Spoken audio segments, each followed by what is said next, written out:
नमस्कार, स्वागत है आपका हमारे इस खास कार्यक्रम भाग्योदय में। मैं डॉक्टर नीति शर्मा, ज्योतिष एवं वास्तु विशेषज्ञ, आपका हार्दिक अभिनंदन करती हूँ। सावन का महीना प्रारंभ हो चुका है और चारों तरफ भगवान भोलेनाथ के भक्त उनको प्रसन्न करने में लगे हुए हैं। इस माह की बहुत अधिक महिमा होती है भगवान शिव को प्रसन्न करने के लिए। भगवान शिव का रुद्र अभिषेक का बहुत महत्व है सावन के महीने में। आज मैं आपको जानकारी दूंगी कि रुद्र अभिषेक का इतना महत्व क्यों है और इसको क्यों करना चाहिए और इससे आपको क्या क्या लाभ हो सकते हैं। साथ ही आपकी अलग अलग राशियों के अनुसार आपको कैसे रुद्र अभिषेक करना चाहिए और अगर आपका कोई भी ग्रह पीड़ित होगा तो कैसे आप उस पीड़ा से भगवान शिव की आराधना के साथ उस पीड़ा से आपको मुक्ति प्राप्त हो। भगवान शिव की आराधना के साथ अलग अलग राशि के जातक अपनी राशि के स्वामी के ग्रहों के अनुसार अगर अभिषेक करें तो उनको भगवान शिव की विशेष कृपा प्राप्त होती है तथा आपका संबंधित ग्रह जो होता है वो बलवान होता है।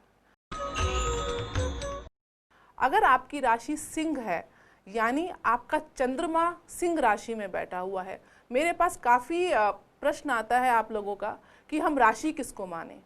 राशि कई लोग नाम के अक्षर से राशि लेते हैं और कई लोग डेट ऑफ बर्थ से अपनी जन्म तिथि के अनुसार राशि लेते हैं। वास्तविकता में राशि वो होती है जिस राशि में चंद्रमा गोचर कर रहा होता है जब आपका जन्म हुआ था। तो अगर आप अपना बर्थ चार्ट कुंडली में देखेंगे, चंद्रमा किसी न किसी अमुक राशि में अवश्य बैठे होंगे। तो वो अमुक राशि जिस राशि में चंद्रमा बैठा है आपकी वही राशि मानी जाती है, उसी का प्रभाव आप पे सबसे ज़्यादा रहता है। तो अगर आपकी राशि सिंह है मान लीजिए, तो आपकी चंद्रमा जो है वो सिंह राशि में यानी कि अंक नंबर 5 में बैठा होगा। तो आपका जो राशि का स्वामी होगा वो सूर्य होगा। तो सिंह राशि वाले जातक जिनका स्वामी सूर्य है उनको शिवलिंग पर रुद्रपाठ करते हुए शहद का अभिषेक करना चाहिए। इससे आपको बहुत लाभ प्राप्त होगा। अगर आपकी राशि कर्क है जिसका स्वामी चंद्रमा है तो शिवलिंग पर गंगा जल या दूध से अभिषेक करें तो आपको चंद्रमा की कृपा प्राप्त होगी। यही अगर आपकी राशि मेष और वृश्चिक है यानी कि अंक नंबर 1 और 8 है तो आपकी राशि का स्वामी मंगल है। मंगल के लिए आप शिवलिंग पर दूध में हल्दी मिला के अगर अभिषेक करेंगे तो आपके लिए अत्यंत लाभकारी रहेगा। अगर आपकी राशि मिथुन और कन्या है यानी कि अंक नंबर 3 और 6 में आपका चंद्रमा है तो आपके जो राशि के स्वामी हैं वो बुध हैं। तो मिथुन और कन्या राशि के जितने भी जातक हैं उनके लिए रुद्रपाठ करते हुए अगर आप गंगा जल शिव जी पे डालेंगे, शिवलिंग पे डालेंगे तो आपके बिगड़े हुए काम बनने लग जाएंगे। अगर आपकी राशि धनु और मीन है यानी कि आपका चंद्रमा 9 या 12 अंक में आपकी कुंडली में बैठा हुआ है तो आपकी राशि के स्वामी देवगुरु बृहस्पति हैं। देवगुरु बृहस्पति को प्रसन्न करने के लिए शिवलिंग पर दूध में केसर घोलकर आप अभिषेक करेंगे तो अत्यंत शुभता प्राप्त होगी। अगर आपकी राशि वृक्ष और तुला है तो इन दोनों राशि के स्वामी शुक्रदेव हैं। शुक्रदेव को प्रसन्न करने के लिए आप शिवलिंग पर दही में शक्कर घोलकर और उसका पंचामृत मिलाकर उससे अगर अभिषेक करेंगे तो आपके लिए अत्यंत लाभकारी रहेगा। यही अगर आपकी राशि मकर और कुंभ है यानी कि आपका चंद्रमा अंक नंबर 10 और 11 में बैठा हुआ है तो आपके जो मकर और कुंभ के स्वामी हैं वो भगवान शनि हैं। इसके लिए आप शिवलिंग पर रुद्र पाठ करते हुए गंगा जल में दूध और दही से अभिषेक करेंगे और साथ में थोड़े से काले तिल जो शनि के कारक हैं उसको आप मिक्स कर लीजिएगा। इससे आपको शनि की अपार कृपा प्राप्त होगी। अगर कहीं से भी आपकी कुंडली में राहु केतु जनित पीड़ा है तो उसको शांत करने के लिए शिवलिंग पर भांग मिश्रित दूध से अभिषेक करने से और धतूरे को अर्पण करने से आपको अवश्य ही राहु केतु से जनित जो भी समस्याएं हैं उनका समाधान मिलेगा। अब हम जानते हैं कि अगर आपकी कुंडली में कोई ग्रह पीड़ित हो या कमजोर हो या शत्रु क्षेत्री हो या शत्रु ग्रहों से दृष्ट हो या अशुभ ग्रहों से दृष्ट हो या उनके साथ बैठा हो तो उसकी पीड़ा के लिए आप कैसे शिव जी की कृपा प्राप्त कर सकते हैं। अगर आपकी कुंडली में कहीं से भी सूर्य ग्रह पीड़ित होते हैं तो इसके लिए आपको जल अभिषेक करना सबसे ज़्यादा श्रेयकर रहता है। पंचाक्षरी मंत्र ओम नमः शिवाय का पाठ जलाभिषेक के समय नित्य करना चाहिए, निरंतर करते रहना चाहिए। अगर आपकी कुंडली में कहीं से भी चंद्रदेव पीड़ित हो तो आप गाय का कच्चा दूध, उसमें थोड़े से काले तिल और गंगा जल, इनको आप मिश्रित करके भगवान भोलेनाथ का अभिषेक करिएगा और अभिषेक करते समय ओम शिवोहम नमः का पाठ आप नित्य करते रहें। इससे आपके चंद्र भगवान जो पीड़ित हैं कुंडली में शांत हो जाएंगे। अगर कहीं से भी मंगल का दोष हो या मांगलिक दोष हो, कुंडली में अगर मंगल आपका लगन में, चौथे भाव में, सप्तम भाव में, अष्टम भाव में या 12वें भाव में बैठकर आपको पीड़ा दे रहा हो या किन्हीं अशुभ ग्रहों से दृष्ट हो या शत्रु क्षेत्री हो, तो मंगल की पीड़ा की वजह से काफ़ी ज़्यादा आपकी हेल्थ में उसका नेगेटिव इफेक्ट होता है। आपको काफ़ी ज़्यादा एक्सीडेंट प्रोन हो जाते हैं आप, और साथ में विवाह जैसे कार्यों में भी काफ़ी विघ्न और बाधाएं आती हैं। इसलिए मंगल की पीड़ा को शांत करने के लिए सावन के माह में आप शिव जी को गिलोय के रस में लाल चंदन मिक्स करके, उन दोनों को बराबर मात्रा में आप मिक्स कर लीजिएगा, गिलोय के रस और लाल चंदन को, और ओम शिवाय नमः ओम का पाठ करते हुए ये अभिषेक करिएगा। आपका मंगल अवश्य ही शांत होगा। अगर कहीं से भी आपकी कुंडली में बुध ग्रह पीड़ित हो, बुध ग्रह पीड़ा होने के कारण की वजह से आपको व्यापार में घाटा देखना पड़ सकता है, आपकी वाणी में कोई ना कोई दोष आ सकता है, आप हकला सकते हैं, या आपको गले से संबंधित कोई बीमारी हो सकती है, या आपको स्किन से संबंधित कोई बीमारी हो, तो निश्चय ही आपकी कुंडली में बुध पीड़ित है। इस पीड़ा को शांत करने के लिए विधारा के रस में आप दूर्वा की थोड़ी घास मिक्स करके इससे आप शिवलिंग को अभिषेक करिएगा, और श्री डाकिने शंकराय नमः का पाठ करना बहुत ही हितकर रहता है बुध की पीड़ा के लिए। अगर आपकी कुंडली में गुरु ग्रह देवगुरु बृहस्पति कहीं से भी पीड़ित हों, जिसके कारण आपको पारिवारिक सुख नहीं मिल पाता, अगर ये पीड़ा में होते हैं, या आपको व्यापार में उन्नति नहीं मिल पाती, या आप धन संचय नहीं कर पा रही हो, तो निश्चय कहीं ना कहीं आपके गुरु जो हैं कुंडली में पीड़ित है। इस पीड़ा को शांत करने के लिए सबसे अच्छा रहता है कि आप कच्चे दूध में थोड़ी सी हल्दी मिलाकर शिवलिंग का अभिषेक करिए और श्री शिव शक्ति नमः का पाठ करते रहिएगा। इससे आपका गुरु जो है वो शांत होगा, उनकी पीड़ा कम होगी और आपको शुभ तत्व प्रदान करेंगे। अगर आपको आपके जीवन में आपके इच्छा अनुसार लग्जरीज नहीं आ रही हैं, सुख संपत्ति नहीं आ रही है, समृद्धि नहीं हो रही है, एक ग्रोथ नहीं मिल रहा है, या विवाह में आपकी कोई ना कोई परेशानी आ रही है, तो निश्चय ही आपकी कुंडली में कहीं ना कहीं शुक्रदेव पीड़ित हैं। शुक्रदेव को की पीड़ा से बचने के लिए आप शिवलिंग पर पंचामृत अभिषेक करिए, उससे आपको अत्यंत लाभ मिलेगा। साथ ही पशुपति नाथाय नमः का पाठ करना आपके लिए काफ़ी हितकारी रहेगा। अगर आपके बर्थ चार्ट में कहीं से भी शनि ग्रह की पीड़ा है तो आप गन्ने के रस से अभिषेक करिएगा, ये अत्यंत फलकारी है। गन्ने के रस से साढ़े साती हो तो बहुत आराम मिलता है। साथ ही सरसों के तेल से भी अभिषेक करने से साढ़े साती की पीड़ा को शांति मिलती है। शनि की पीड़ा के लिए आप महामृत्युंजय के मंत्र का जितना जाप करेंगे अभिषेक करते समय, या नित्य रूप में भी अगर आप महामृत्युंजय के जाप को करते रहेंगे तो शनि की पीड़ा अवश्य ही शांत हो जाएगी।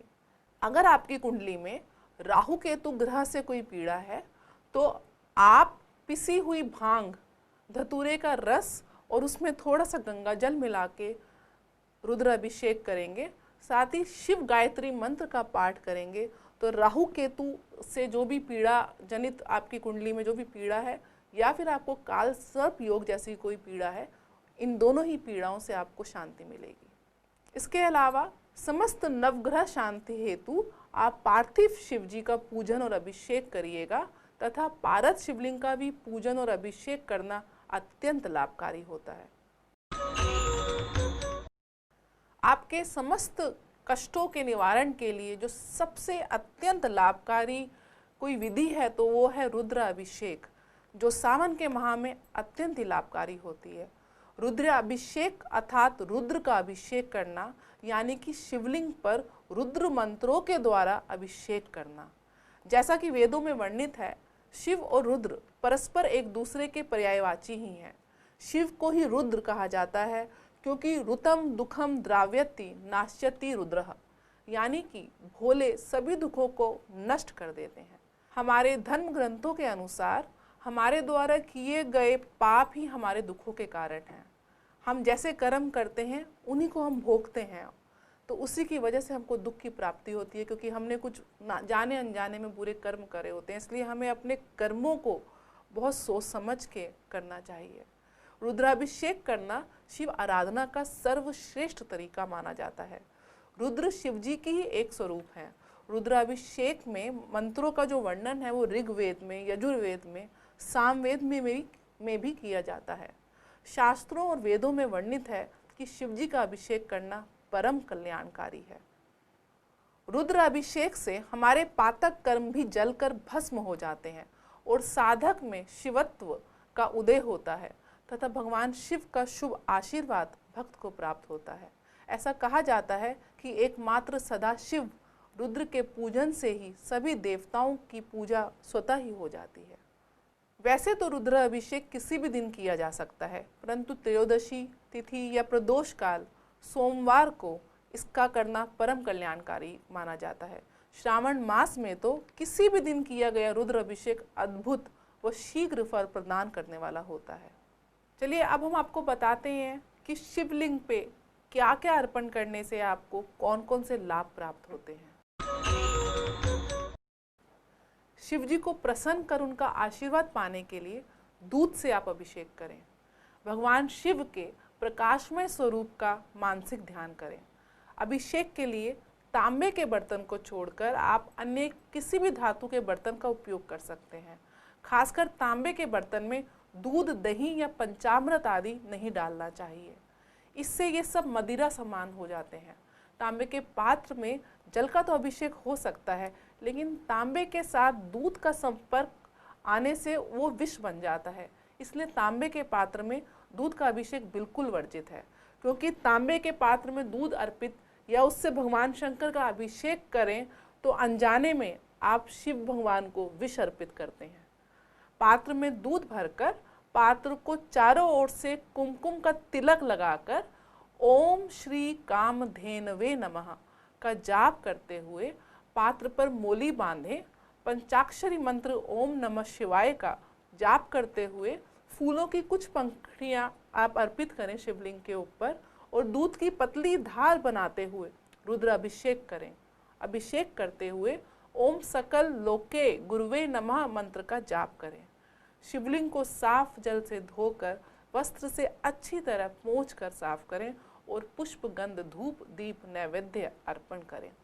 अगर आपको धन से संबंधित कोई समस्या है, अखंड धन लाभ व हर तरह के कर्ज से मुक्ति के लिए भगवान शिव का फलों के रस से अभिषेक करिएगा। भगवान शिव के नीलकंठ स्वरूप का मानसिक ध्यान करें। तांबे के पात्र में गन्ने का रस भरकर पात्र को चारों ओर से कुमकुम का तिलक लग कर ओम कुबेराय नमः का जाप करते हुए पात्र पर मोली बांधें। पंचाक्षरी मंत्र ओम नमः शिवाय का जाप करते हुए फूलों की कुछ पंखुड़ियाँ अर्पित करते हुए शिवलिंग पर फलों के रस की पतली धार बनाते हुए रुद्र अभिषेक करें और अभिषेक करते हुए ओम ह्रूम नीलकंठाय स्वाहा मंत्र का जाप करें। शिवलिंग पर स्वच्छ जल से उसको दोबारा से अभिषेक करें और शुद्धिकरण करें। ग्रह बाधा नाश हेतु भगवान शिव का सरसों के तेल से अभिषेक किया जाता है। भगवान शिव के प्रलयकार स्वरूप का मानसिक ध्यान करें। फिर तांबे के पात्र में सरसों का तेल भरकर पात्र को चारों ओर से कुमकुम का तिलक करें। ओम भम भैरवाय नमः का जाप करते हुए पात्र पर मोली बांधें। पंचाक्षरी मंत्र ओम नमः शिवाय का जाप करते हुए फूलों की कुछ पंखुड़ियाँ अर्पित करें। शिवलिंग पर सरसों के तेल की पतली धार बनाते हुए रुद्राभिषेक करें और ओम नाथ नाथाय नाथाय स्वाहा मंत्र का जाप करें। शिवलिंग को अच्छे से साफ करके वस्त्र से आप शुद्धिकरण करिएगा। तंत्र बाधा नाश हेतु व बुरी नज़र से बचाव के लिए आप काले तिल से शिवलिंग का अभिषेक करिएगा। इसके लिए सर्वप्रथम भगवान शिव के नील वर्ण स्वरूप का मानसिक ध्यान करिएगा। तांबे के पात्र में काले तिल भरकर पात्र को चारों ओर से कुमकुम से तिलक लगा के ओम हुम कालेश्वराय नमः का जाप करते हुए पात्र पर मोली बांधें। पंचाक्षरी मंत्र ओम नमो शिवाय का जाप करते हुए फूल अर्पण करें। शिवलिंग पर काले तिल की धार बनाते हुए रुद्राभिषेक करते हुए ओम श्रोम ह्रोम हुम शिवाय नमः का जाप करें। शिवलिंग को साफ करके पवित्र करें। संतान प्राप्ति व पारिवारिक सुख शांति हेतु शहद मिश्रित गंगा जल से अभिषेक करना अत्यंत लाभकारी होता है। सबसे पहले आप भगवान शिव का चंद्रमौलेश्वर स्वरूप का मानसिक ध्यान करिएगा। तांबे के पात्र में शहद मिश्रित गंगा जल भरकर पात्र को चारों तरफ से कुमकुम का तिलक लगाने के उपरांत ओम चंद्रमसे नमः का जाप करते हुए पात्र पर मौली बांधें। पंचाक्षरी मंत्र ओम नमो शिवाय का जाप करते हुए कुछ पुष्प अर्पण करें। शिवलिंग पर शहद मिश्रित गंगा जल की पतली धार बनाते हुए रुद्राभिषेक करिएगा। अभिषेक करते हुए ओम वम चंद्रमौलेश्वराय स्वाहा का जाप करते हुए शिवलिंग पर स्वच्छ जल अर्पण करें। रोगों के नाश व लंबी आयु के लिए घी व शहद से शिवलिंग पर अभिषेक करना अत्यंत लाभकारी रहता है। इसके लिए सर्वप्रथम भगवान शिव के त्र्यंबक स्वरूप का मानसिक ध्यान करिएगा। तांबे के पात्र में घी व शहद भरकर पात्र को चारों ओर से कुमकुम का तिलक लगा के ओम धन्वंतरे नमः का जाप करते हुए पात्र पे मोली बांधें। पंचाक्षरी मंत्र ओम नमः शिवाय का जाप करते हुए फूल अर्पण करें और शिवलिंग पर घी व शहद की पतली धार बनाते हुए रुद्रा अभिषेक करते हुए ओम ह्रोम जुम सह त्र्यंबकाय स्वाहा का जाप करें। शिवलिंग को स्वच्छ करके अभिषेक करें। अगर आप आकर्षण चाहते हैं तो आकर्षक व्यक्तित्व के लिए प्राप्ति के लिए भगवान शिव का कुमकुम केसर हल्दी से अभिषेक करिएगा। सर्वप्रथम भगवान शिव के नीलकंठ स्वरूप का मानसिक ध्यान करें। एक पात्र में कुमकुम केसर हल्दी और पंचामृत भरकर पात्र को चारों ओर से कुमकुम का तिलक करें। ओम उमाय नमः का जाप करते हुए पात्र पर मोली बांधें। पंचाक्षरी मंत्र ओम नमो शिवाय का जाप करते हुए फूलों की कुछ पंखुड़ियाँ अर्पित करें। पंचाक्षरी मंत्र पढ़ते हुए पात्र में फूलों की कुछ पंखुड़ियाँ डाल दें। ओम नमो शिवाय का जाप करें। फिर शिवलिंग पर पतली धार बनाते हुए रुद्राभिषेक करें। अभिषेक का मंत्र है ओम ह्रोम ह्रोम ह्रोम नीलकंठाय स्वाहा। इसके बाद शिवलिंग पर स्वच्छ जल से भी अभिषेक करिएगा। इस प्रकार आराधना और भक्ति से आप सावन के मास में भगवान शिव की अपार कृपा के पात्र बन सकते हैं। अगर आपकी कोई व्यक्तिगत समस्याएं हैं, पारिवारिक समस्याएं हैं या व्यापार या धन से संबंधित कोई समस्याएं हैं या आपको ऐसा लगता है कि आपके घर में वास्तु दोष आपको कहीं ना कहीं से परेशान कर रहा है, तो आप हमको इस नीचे लिखे नंबर पर और ईमेल आईडी पर संपर्क करके अपनी समस्याओं का समाधान जान सकते हैं। आज के लिए इतना ही। मैं आपसे आगे लेना चाहूँगी। नमस्कार।